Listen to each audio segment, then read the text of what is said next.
With the IMD forecast of a cyclonic storm reaching Odisha coast on December 4th, the state government asked collectors of 13 districts to prepare for evacuation of the people.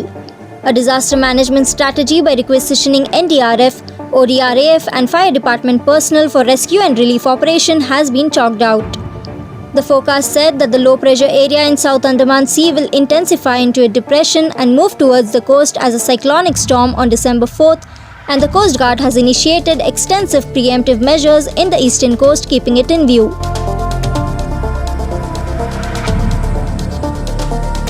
In an advisory issued, the State Relief Commissioner P.K. Jinnah said, the sea condition is likely to be very rough with the squally wind speed reaching 45 to 55 km per hour, gusting to 65 km per hour on December 3rd. The wind speed is likely to reach 80 km per hour, gusting to 90 km per hour on December 4th morning. According to the reports, the system will move northwestwards and reach North Andhra Pradesh Odisha coast around 4th December morning. All the rescue teams have been kept ready for swift mobilization.